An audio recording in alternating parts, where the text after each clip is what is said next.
नमस्कार, मी संकेत आवटे. आपल्यासोबत आहेत कविता. मिस कविता ॲक्च्युली इन्व्हेस्टमेंट कशी करायची किंवा पर्सनल फायनान्सिंग कसं असायला पाहिजे, भविष्यात पैशाचं नियोजन, आर्थिक नियोजन कसं असायला पाहिजे, आपले जे गोल आहेत, टार्गेट आहेत ते कसे पूर्ण करायचं, याबद्दल इन डिटेल डिस्कशन आपण या पॉडकास्टमध्ये करणार आहोत.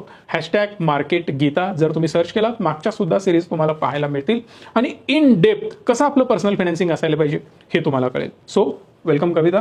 नमस्ते सर. नमस्ते. सो ॲक्च्युली मला एक सिंपल प्रश्न पहिला विचारायचा आहे की गुंतवणूक करणं किंवा पैशाच्या बाबतीत तुमचं गोल काय आहे किंवा पैशाला तुम्ही कसं बघता, पैसा कसा मॅटर करतो किंवा तुमची लाईफ पैशाच्या बाबतीत कशी असायला पाहिजे?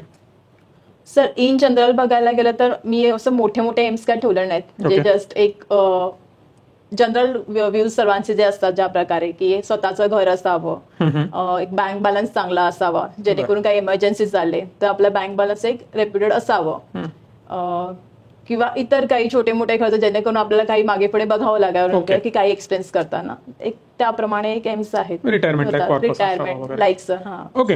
म्हणजे एक अप्पर मिडल क्लास जे आपण जीवन जगतो याचप्रमाणे, म्हणजे स्वतःचं घर एक चांगलं असावं, मुलाबाळांचं शिक्षण चांगल्या स्कूलमध्ये व्हावं, जेव्हा जी गोष्ट हवी ती घेता यावी, एक डिसेंट कार आणि एक चांगला bank balance. Right sir. So यासाठी जर आपल्याला प्लॅन करायचा असेल तर मला जाणून घ्यायला आवडेल की एक्झिस्टिंग तुमचा इन्कम किती आहे आता सध्या, सर किंवा टोटल फॅमिली मेंबर्स किती आहेत? सर टोटल फॅमिली मेंबर्स एक अराउंड 3 जण आम्ही घरामध्ये राहतो. आणि कमवता किती जण? 2 जण कमवत आहेत. एक अराउंड जर इन्कम बघितलं मंथली तर 35,000 प्लस 23,000, एक 58,000 58,000. ओके. इथे 35,000 आणि मिसेस 23, सो समवेअर अराउंड 58,000 तुमचा टोटल दोघांचा मिळून. सो एक असं इन जनरल स्टेटमेंट आपण करू शकतो की तुमच्या फॅमिलीचा इन्कम झाला 58,000. राईट.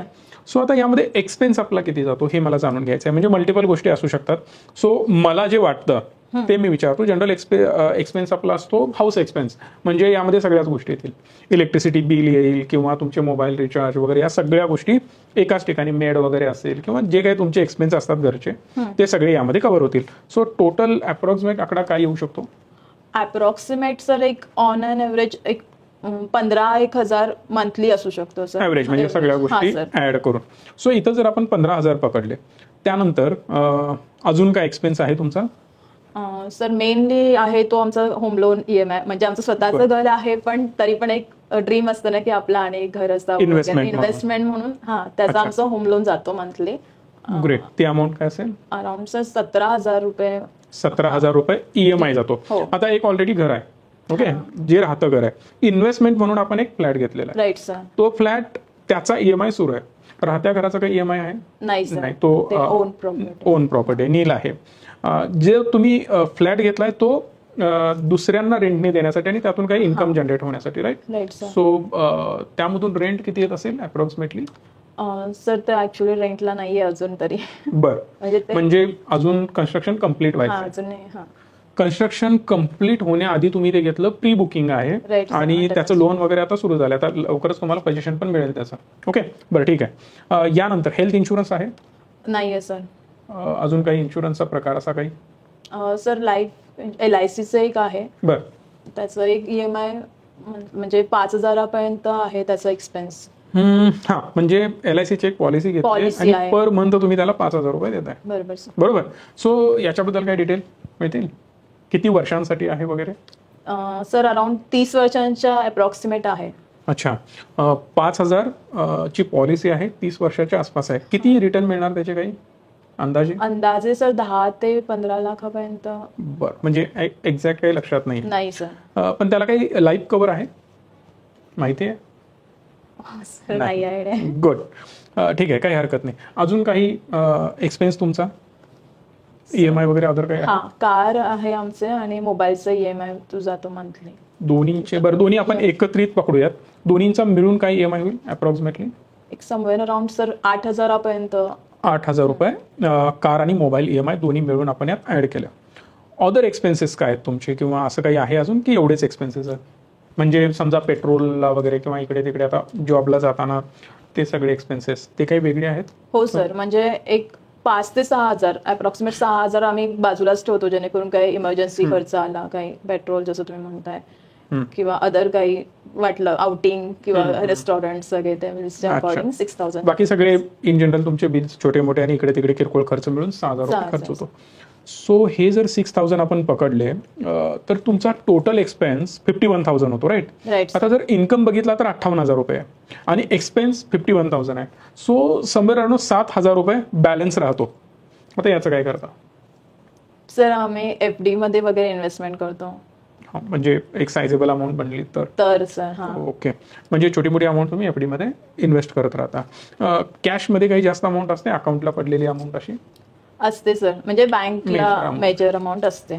ओके. म्हणजे तुमच्या बोलण्यावरून हे कळतंय की दर महिन्याला काही अमाऊंट साठत जाते, त्यातली छोटी मोठी अमाऊंट तुम्ही FD करता, पण मेजर अमाऊंट सेव्हिंग अकाउंटला तशीच पडून असते. आता या सगळ्यामध्ये बघितलं तर हा सेम मला वाटतं या स्ट्रक्चरला बघितल्यानंतर सगळ्या ऑडियन्सला पण हेच वाटेल की मॅक्सिमम आमचंही स्ट्रक्चर असंच आहे.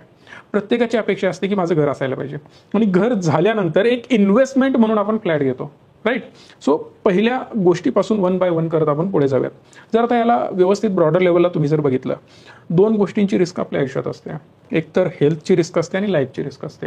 म्हणजे मी आता कमवतोय किंवा कमवते, माझ्या नंतर माझ्या फॅमिलीचं काय, म्हणजे ती रिस्क कशी मी कव्हर करणार. आणि प्लस बऱ्याच केसेसमध्ये मी बघितलंय की मोठा प्रॉब्लेम येतो जेव्हा ते आजारी पडतात. बरोबर.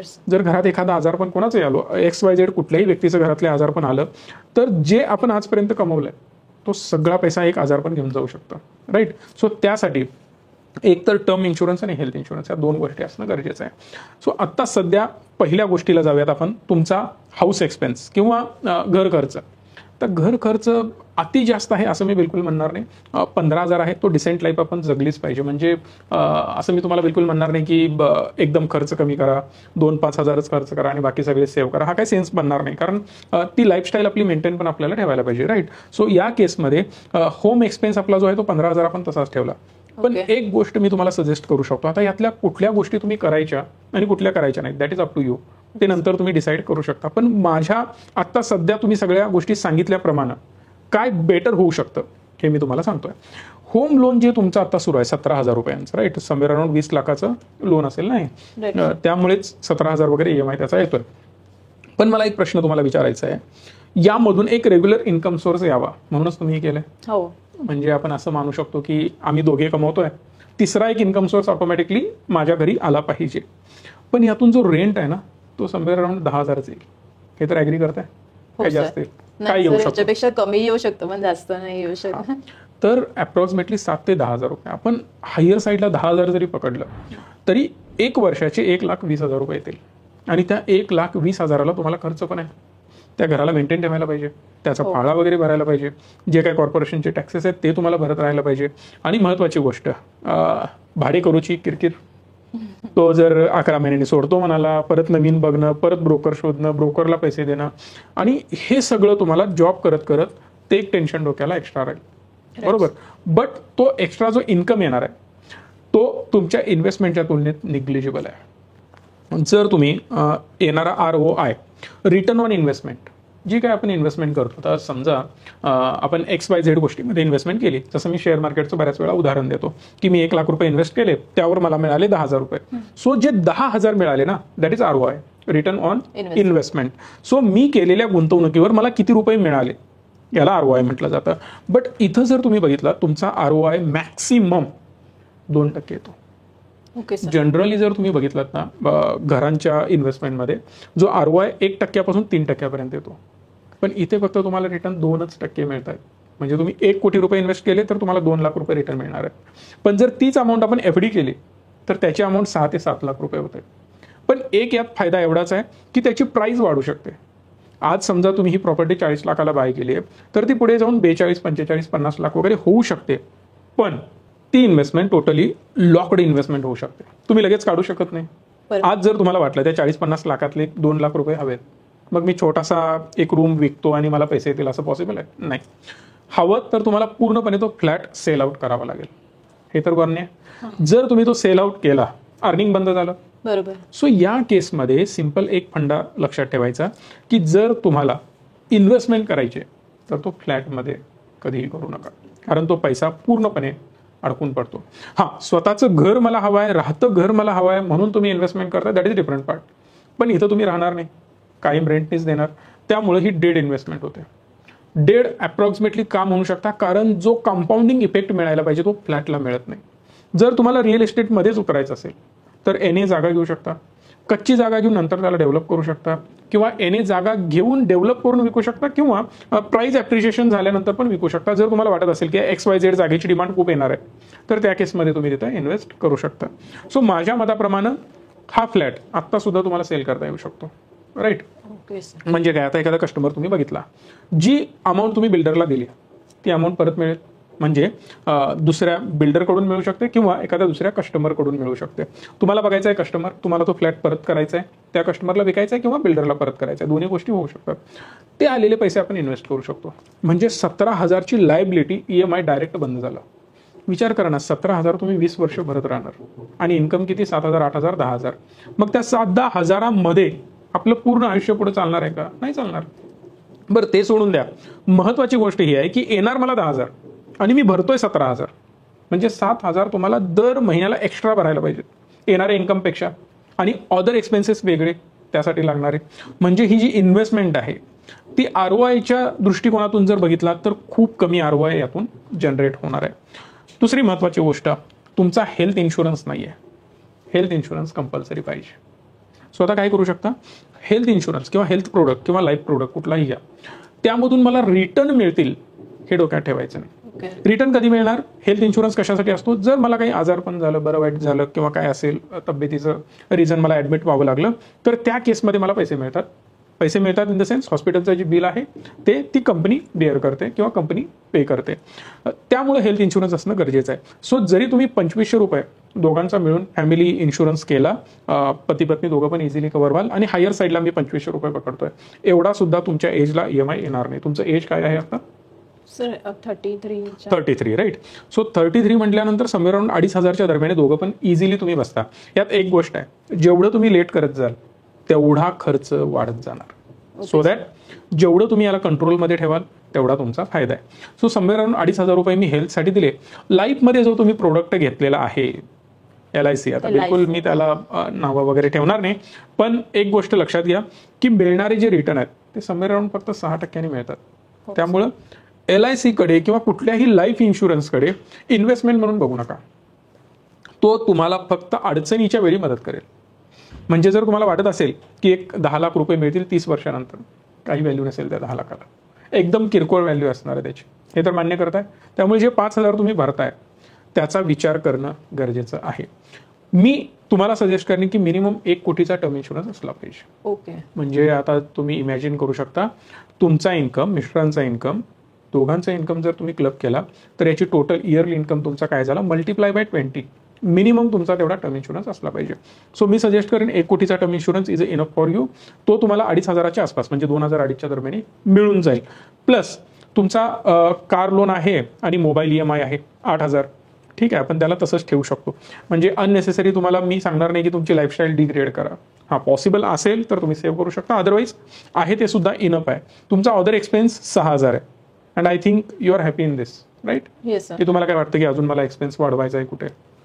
सर असं काही नाहीये, ते ऑटोमॅटिकली वाढत जातं, बरोबर, काही हरकत नाही. सो टोटल एक्सपेन्स तुमचा आता 34,000 होतो आणि बॅलन्स डायरेक्ट 24,000 रुपये राहतात.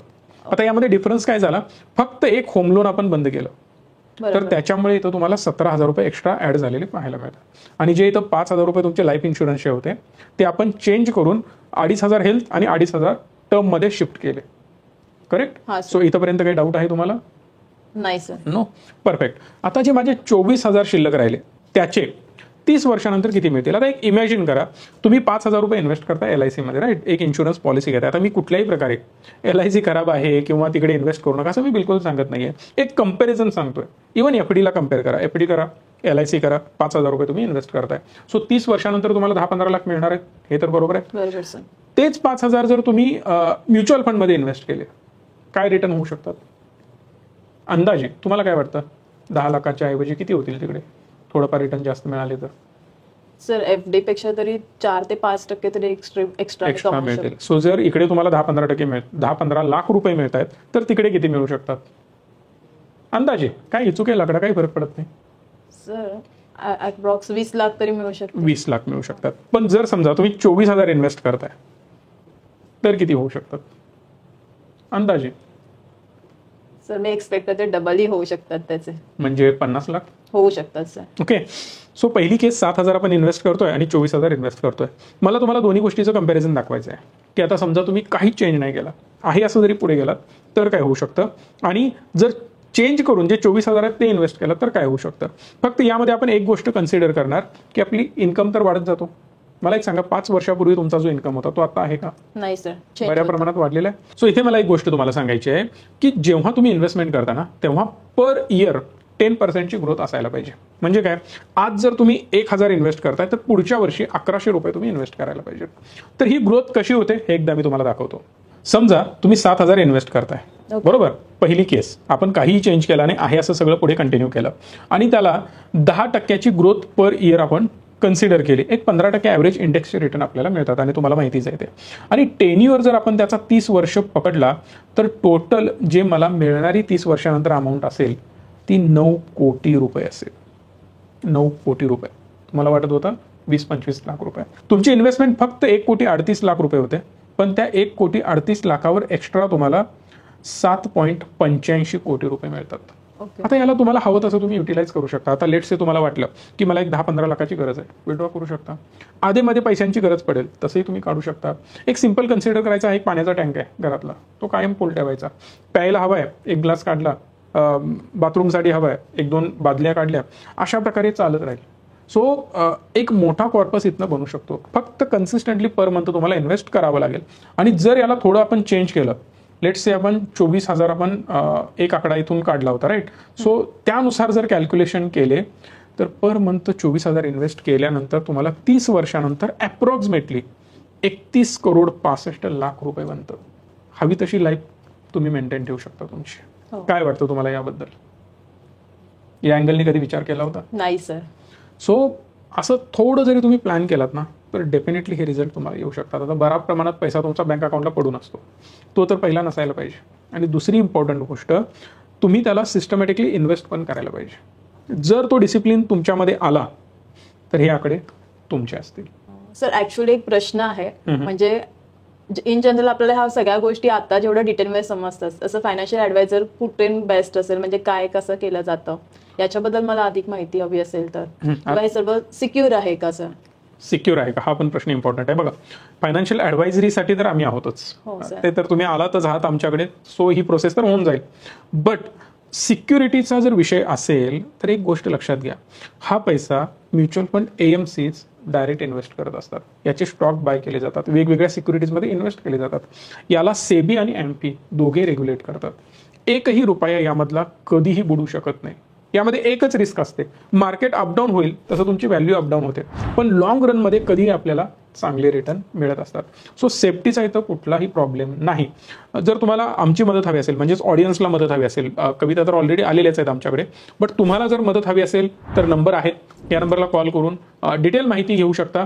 आणि इव्हन कोल्हापूरला ऑफिस आहे, इफ यू वॉन्ट व्हिजिटही देऊ शकता, काहीच प्रॉब्लेम नाही. जसं कविताने व्हिजिट केली आहे तसं तुम्हीही करू शकता. पण अगोदर जे प्रिव्हियस इन्व्हेस्टमेंट आम्ही आतापर्यंत ट्रेडिशनल जे इन्व्हेस्टमेंट चालू आहेत तशा प्रकारे FDs करतो, तर त्या असं करू नयेत का फ्युचरमध्ये, की त्या पूर्णपणे आपण म्युच्युअल फंडकडेच आपण इन्व्हेस्ट कराव्यात? बघा, FD एक अशा अँगलने तुम्ही बघू शकता की सेपर साईड होती आजपर्यंत, तेच आपल्याला माहिती होतं म्हणून आपण ते करत आहोत. एक साधा प्रश्न मी तुम्हाला विचारतो ॲज अ फिमेल. आता घरी जेवण वगैरे तुम्ही करता, तुमच्या आजी वगैरे ज्या प्रकारे जेवण बनवायच्या तसं तुम्ही बनवता का? नाही सर. आता टेस्ट मेथड चेंज झालंय, खूप सगळे चेंज झाले, टेस्ट बदलत चाललेत, बाहेर सारखं आपल्याला जायचं असतं वगैरे वगैरे. तसंच याचं पण आहे की फायनान्शियल मार्केटमध्ये प्रोडक्ट चेंज होत राहतात किंवा रिक्वायरमेंट चेंज होत राहतात. आणि प्रोडक्ट मार्केट फिट जे म्हणतो ना आपण बिझनेसमध्ये, तसंच इथं पण आहे की मार्केटमधून आता सध्या रिटर्नची चांगलं एक्सपेक्टेशन आपलं आहे. आणि दुसरी गोष्ट, देणारा ऑप्शन हाच आपल्याकडे आहे. FD एक असं म्हणू शकतो इमर्जन्सी फंड म्हणून आपण FD मध्ये एक छोटी अमाऊंट पार्क करून ठेवू शकतो. लेट्स से आता तुमच्याकडे एक 25 लाख आहे, एक 2-3-4 लाख रुपये तुम्ही FD मध्ये पार्क करून ठेवू शकता.